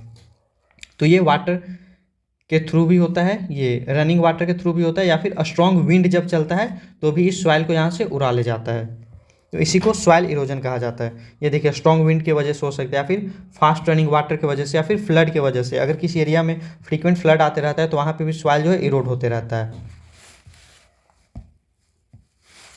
नेक्स्ट है effect of soil erosion. Soil erosion का इफेक्ट क्या होता है, loss of fertility and desertification. Desertification मतलब होता है डेजर्ट का फॉर्मेशन, डेजर्ट का फॉर्मेशन हो जाता है क्योंकि वहाँ पे फर्टिलिटी नहीं रहता, वहाँ पे कुछ भी ग्रो नहीं कर पाता, कोई भी प्लांट वहाँ पे ग्रो नहीं कर पाता। लॉस ऑफ फर्टिलिटी मतलब जो उपजाऊ की जो क्षमता होती है, उपजावक क्षमता वो कम हो जाती है। लैंडस्लाइड इन हिली एरियाज, सॉइल इरोजन की वजह से लैंडस्लाइड भी आता है। देखिए ये सॉइल इरोजन की वजह से वहाँ पे फर्टिलिटी लॉस हो जाता है, जब फर्टिलिटी नहीं रहता तो वहाँ पे वो फील्ड जो है बैरन हो जाता है, ये जो हिली एरिया जो है बैरन हो जाता है, यहाँ पे कोई भी प्लांटेशन नहीं होता। एंड हम लोगों को पता है कि जो प्लांट का रूट है वो सॉइल को एक दूसरे से पकड़े हुए रहता है। इस तरह से अगर इस हिल पे प्लांटेशन होता तो इस हिल को ये जो प्लांटेशन का जो रूट होता है प्लांट का, वो इसको अच्छे से पकड़े हुए रहता। बट अगर प्लांटेशन यहाँ पे होगा ही नहीं तो क्या होगा, ये इजीली ब्रेक कर जाता है एंड यही लैंडस्लाइड होता है। पहाड़ का टुकड़ा जो टूटते रहता है, इसी को लैंडस्लाइड कहा जाता है। देखिए, सॉइल इरोजन से फ्लड भी, ये सारा साइकिल चलते जाएगा। देखिए, सॉइल इरोजन की वजह से फ्लड आएगा, फ्लड की वजह से सॉइल इरोजन होगा। ये मान लीजिए कि एरिया, एक लार्ज एरिया है, यहाँ पे बारिश हुई और ये अगर यहाँ पे बहुत सारा प्लांट है तो प्लांट क्या करता है, ये पानी को एब्जॉर्ब करता है एंड ये पानी के फ्लो को रोकता है एंड इस तरह से ये पानी ग्राउंड वाटर में चला जाता है। बट अगर यहाँ पे कोई पेड़ पौधा रहेगा ही नहीं तो बारिश होगी तो क्या होगा, सारा पानी इस तरह से फ्लो करके जाएगा एंड यही फ्लड काउज करवाता है। फेमाइन भी आएगा, जब कहीं पे फ्लड आ जाता है तो वहाँ पे बहुत सारा माइक्रोब्स का ग्रोथ हो जाता है। या फिर ये फेमाइन का एक और भी रीजन हो सकता है कि वहाँ पे फर्टिलिटी है ही नहीं सॉइल में, तो वहाँ पे ये एग्रीकल्चर अच्छे से होगा ही नहीं, तो क्रॉप का प्रोडक्शन ही अच्छे से नहीं होगा। तो उस कंडीशन में क्या होगा, भूखमरी होगा। तो फेमाइन भी काउज करता है soil erosion. Prevention of soil erosion, soil erosion को हम लोग किस तरह से प्रिवेंट कर सकते हैं, तो इंटेंसिव क्रॉपिंग, मतलब फील्ड में हर समय कुछ ना कुछ एग्रीकल्चर करते रहना है, कुछ ना कुछ हर वक्त हर सीजन में यहाँ पे रोपा हुआ होना चाहिए। ताकि देखिए, सॉइल इरोजन होता है या तो स्ट्रॉन्ग विंड से या फिर फ्लोइंग वाटर से। तो जब यहाँ पे क्रॉप लगा हुआ रहेगा तो ये वाटर को तेज़ी से फ्लो नहीं होने देगा एंड ये क्रॉप लगा हुआ रहेगा तो ये वाटर के इफेक्ट को भी मिनिमाइज करेगा। तो इसीलिए इंटेंसिव क्रॉपिंग करना चाहिए, मतलब खेत को कभी खाली नहीं छोड़ना चाहिए। सेकेंड है sowing grasses and planting xerophytes. देखिए, जीरोफाइट्स का जो रूट होता है वो सॉइल को, ग्राउंड को बहुत कॉम्पैक्टली पैक किए हुए रहता है, पकड़े हुए रहता है। तो अगर कहीं पे बैरन एरिया है वैसे जगह पे ग्रास को प्लांट कर देना चाहिए या फिर जीरोफाइट को प्लांट कर देना चाहिए, ताकि वहाँ पे सॉइल इरोजन कम हो सके। जहाँ पे विंड के इफेक्ट को कम किया जा सके और रनिंग वाटर के इफेक्ट को भी कम किया जा सके प्लांट लगा करके। टेरेस फार्मिंग, ये देखिए हिली एरिया में काम आता है। इस तरह से ये स्लोपी होता है ना ये, तो यहाँ पे वाटर रह नहीं सकता है एंड ये वाटर सॉइल इरोजन काउज करवाता है। इसलिए ऐसे जगह पे खेती करने के लिए लैंड को इस तरह से काट दिया जाता है एंड इसको इस तरह से प्लेन बना दिया जाता है। ये छोटा छोटा प्लेन होता है। तो ये फ्लैट फील्ड में भी वाटर के स्पीड को स्लो डाउन कर दिया जाता है एंड इस तरह से यहाँ पे सॉइल इरोजन कम हो जाता है। Proper drainage canal around the field के अराउंड चारों तरफ एक प्रॉपर ड्रेनेज बना देना चाहिए, इससे भी सॉइल इरोजन कम हो जाता है। ये देखिए, ये सारा फील्ड है एंड इसके चारों तरफ ये एक ड्रेनेज कैनाल बना हुआ है, ताकि जो भी रेन वाटर हो या एक्स्ट्रा वाटर जो भी हो वो इजीली यहाँ से धीरे धीरे निकल जाए, बाहर आ जाए। नहीं तो अगर आप, ये ओपन फील्ड है, यहाँ पे बारिश हुई, अगर एक्स्ट्रा वाटर आ गया, एक्सेस वाटर हो गया, तो ये पूरा क्या करता है, अपर लेयर ऑफ सॉइल को अपने साथ बाहर ले जाता है। जैसे हम लोगों ने इस केस में देखा था। इस केस में देखिए, एक प्रॉपर ड्रेनेज सिस्टम नहीं होने की वजह से क्या हुआ, एक्स्ट्रा वाटर के साथ, रेन वाटर के साथ ये सारा सॉइल ये यहाँ से मूव कर जाता है, सॉइल इरोड हो जाता है। Soil pollution, removal of useful components from soil and addition of other substance which affect the fertility of soil. Useful substance का रिमूव हो जाना सॉइल से, जैसे ह्यूमस हो गया, यूजफुल बैक्टीरिया हो गया, वर्म हो गया यूजफुल, जो कि सॉइल को ब्रेक डाउन करता है, ये सब का सॉइल से निकल जाना एंड इसमें अनवांटेड सब्सटेंस का आ जाना, जैसे बहुत सारे फर्टिलाइजर यूज़ करने से सॉइल का सॉल्टी हो जाना, ये सब सॉइल पोल्यूशन का काम करता है। बहुत ज़्यादा फर्टिलाइजर यूज करने से सॉइल जो है सेलाइन हो जाता है, इसमें सॉल्ट का मात्रा अमाउंट बढ़ जाता है, जिसकी वजह से ये बैरन हो जाता है, मतलब अनफर्टाइल हो जाता है। तो ये सॉइल पोल्यूशन है। नेक्स्ट है, हम लोगों को कुछ मिनरल साइकिल के बारे में पढ़ना है। तो फर्स्ट मिनरल साइकिल है वाटर साइकिल। तो वाटर साइकिल के बारे में आप लोग जानते हैं, कुछ देर पहले भी मैंने बात करा था कि ये ओशन से वाटर इवेपोरेट करता है एंड ये रेस्पायरेशन के थ्रू प्लांट से वाटर इवेपोरेट करके एटमॉस्फेयर में आता है एंड एयर के साथ ये हीटअप होकर के ऊपर जाता है एंड वहाँ जा कर के क्लाउड का फॉर्मेशन करता है एंड ये धीरे धीरे वाटर यहाँ पे कंडेंस करता है किसी डस्ट पार्टिकल के अराउंड। इस तरह से वाटर कंडेंस करता है एंड फिर ये क्लाउड का फॉर्मेशन करता है एंड फिर ये जब हैवी हो जाता है तो ये वापस रेन के फॉर्म में लैंड पे आ जाता है। देखिए, साइकिल का मतलब होता है कि मिनरल एक साइकिल में मूव कर रहा है। वाटर एक काफ़ी इसेंशियल लिक्विड है हम लोगों को, हमारा जितना भी केमिकल रिएक्शन होता है हमारे बॉडी में वो सब वाटर मीडियम में ही होता है। तो अगर मान लीजिए कि हम लोग वाटर को यूज़ करें एंड वाटर वापस से हम लोगों के पास यूजेबल फॉर्म में आ ही ना, तो लाइफ फिर सस्टेन ही नहीं करेगा। इसीलिए नेचर ने इसका साइकिल बना दिया है ताकि अगर आप यूज़ करो भी तो ये वापस से आपके पास चला आए। तो इसी को साइकिल कहा जाता है। ये वाटर साइकिल हो गया। तो इसमें ज़्यादा कुछ है नहीं। ये ऑक्सीजन साइकिल देख लीजिए, ऑक्सीजन किस तरह से रिप्लेस होकर के वापस हमारे तक आता है। ये देखिए, ये एटमॉस्फेयर में ऑक्सीजन है O2 के फॉर्म में, इसको हम लोग रेस्पायर करते हैं, सांस लेते हैं। उसके बाद जो हमारे बॉडी में जो रेस्पायरेशन का प्रोसेस होता है, जो फूड को हम लोग ब्रेक डाउन करते हैं, एनर्जी लेते हैं, तो उसमें क्या होता है, ऑक्सीजन का कंजम्पशन होता है, वाटर यूज होता है। आप लोग देखे होंगे कि रेस्पायरेशन में ग्लूकोज जब ब्रेक करता है तो वहाँ पे CO2 का फॉर्मेशन होता है, O2 का फॉर्मेशन होता है एंड एनर्जी निकलता है जब ग्लूकोज ब्रेक डाउन होता है। तो रेस्पायरेशन प्रोसेस के थ्रू ग्लूकोज जब ब्रेक डाउन होता है तो कार्बन डाइऑक्साइड का फॉर्मेशन होता है, ऑक्सीजन का फॉर्मेशन होता है एंड एनर्जी निकलता है। यही एनर्जी हमें काम करने के लिए, मतलब जब हम काम करते हैं तो इसी एनर्जी का यूज होता है।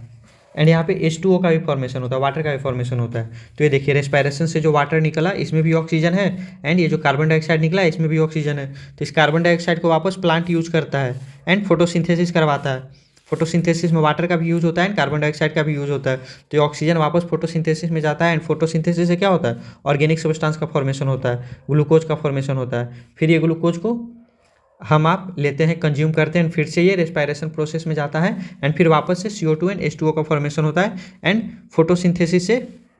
एंड आप लोग जानते होंगे कि फोटोसिंथेसिस क्या है, रॉ प्रोडक्ट है O2। मतलब फोटोसिंथेसिस में प्लांट कार्बन डाइऑक्साइड कंज्यूम करता है एंड ऑक्सीजन रिलीज करता है। तो इस तरह से भी ऑक्सीजन हमारे एटमॉस्फेयर में आ जाता है।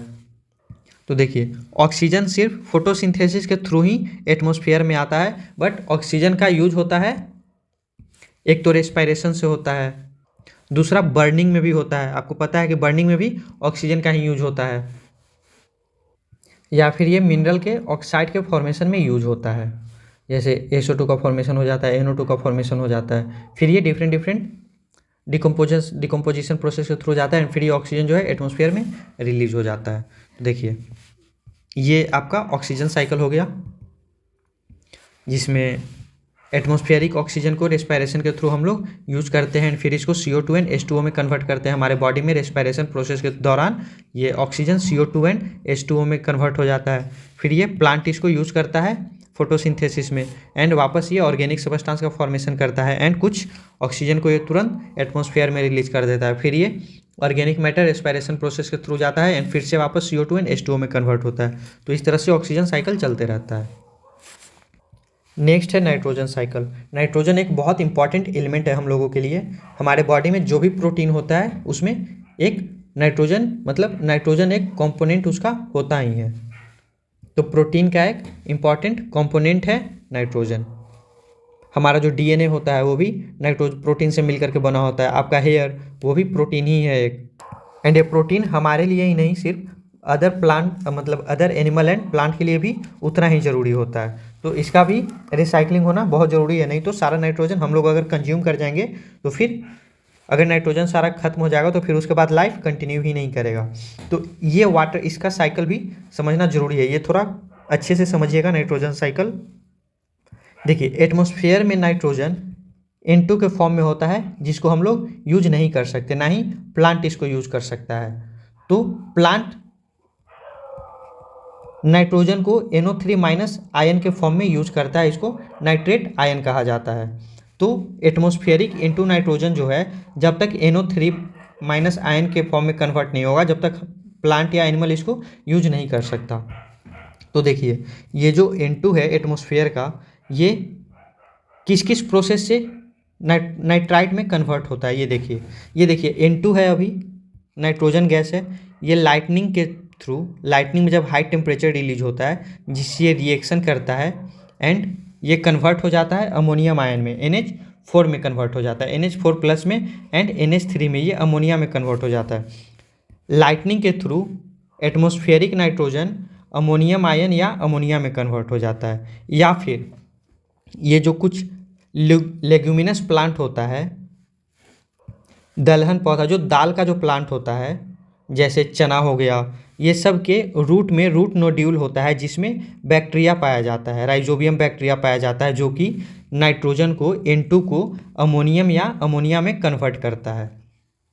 नेक्स्ट है सॉइल में कुछ फ्री बैक्टीरिया होता है जो कि नाइट्रोजन को अमोनिया में कन्वर्ट करता है।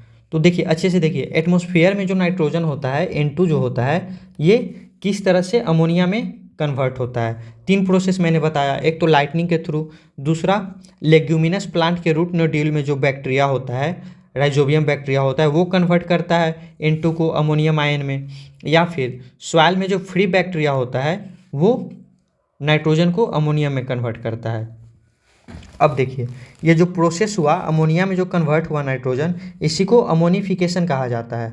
Conversion of nitrogen into ammonia is called ammonification. याद रखिएगा, अमोनिफिकेशन में अमोनिया, ये नाइट्रोजन जो है अमोनिया में कन्वर्ट होता है, इसीलिए इसको अमोनिफिकेशन कहा जाता है। अब ये देखिए जो अमोनियम आयन या अमोनिया जो फॉर्म हुआ, इसको नाइट्रीफाइंग बैक्टीरिया, कुछ बैक्टीरिया इसको नाइट्रेट में चेंज कर देता है, इसको नाइट्रिफिकेशन कहा जाता है। N2 से अमोनिया NH3 या NH4 में जो कन्वर्ट हुआ इसको अमोनिफिकेशन कहा गया। एंड ये वापस अमोनिया NO2 माइनस यानी कि नाइट्रेट में कन्वर्ट कर दिया जाता है कुछ बैक्टीरिया के द्वारा, जिसको नाइट्रिफिकेशन कहा जाता है। एंड ये नाइट्राइट वापस कुछ बैक्टीरिया के द्वारा NO3 माइनस में कन्वर्ट कर दिया जाता है। एंड इसी को प्लांट यूज करता है।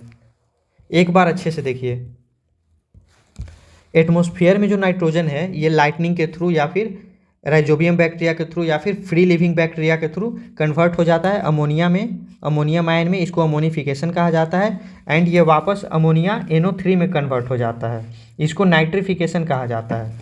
ये NO3 को नाइट्रेट्स भी कहा जाता है। एंड इस नाइट्रेट को प्लांट कंज्यूम करता है, प्लांट यूटिलाइज करता है, एंड फिर इस प्लांट को एनिमल या हम लोग कंज्यूम करते हैं। इसलिए कहा जाता है कि दाल खाना चाहिए, दाल में प्रोटीन होता है, क्योंकि दाल का जो पौधा होता है उसके रूट में रूट नोड्यूल्स होता है जिसमें अमोनिफाइंग बैक्टीरिया होता है जो कि वहाँ पे अमोनिया को ब्रेक करता है।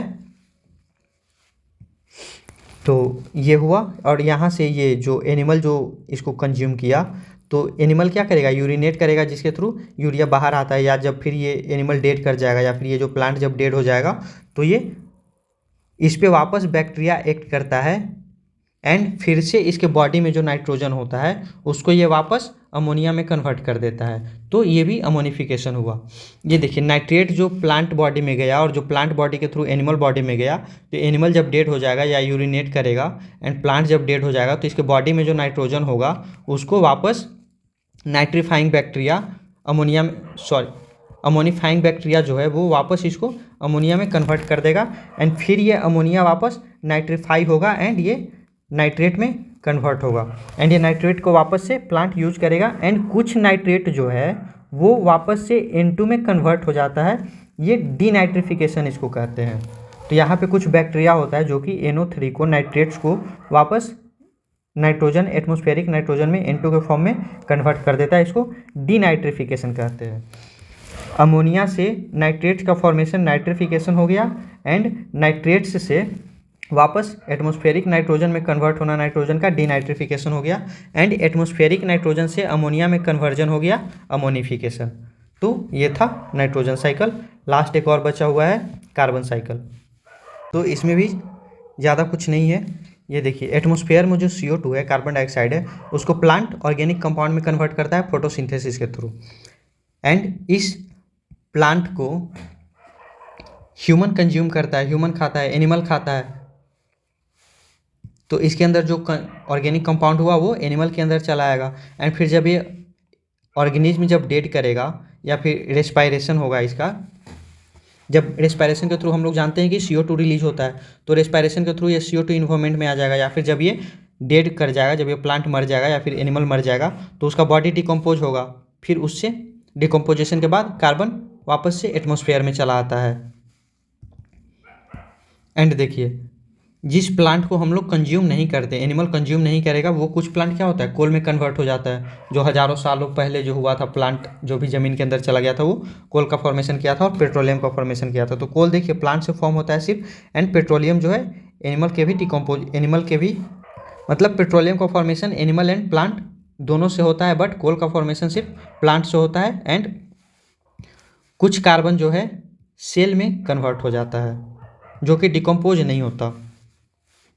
कार्बोनेट का सेल जैसे मार्बल हो गया, या फिर स्नेल का जो सेल होता है, कवर जो होता है, ये सब कार्बोनेट होता है। तो ये सब भी डिकम्पोज नहीं होता वापस, ये सारा ये इनऑर्गेनिक मैटर हो जाता है। एंड फिर ये देखिए पेट्रोलियम जो होता है, फिर जब ये बर्न होता है तो वापस से यहाँ से कार्बन एटमॉस्फेयर में रिलीज हो जाता है CO2 के फॉर्म में या फिर CO के फॉर्म में। कोल भी जब बर्न होता है तो वापस CO2 या CO के फॉर्म में कार्बन एटमॉस्फेयर में रिलीज हो जाता है। ये देखिए कुछ कार्बन वाटर के साथ रिएक्ट करके कार्बोनेटिन वाटर बना देता है, जो ये लाइमस्टोन जो होता है। लाइमस्टोन कैल्शियम का कार्बोनेट होता है, तो ये लाइमस्टोन का फॉर्मेशन हो जाता है।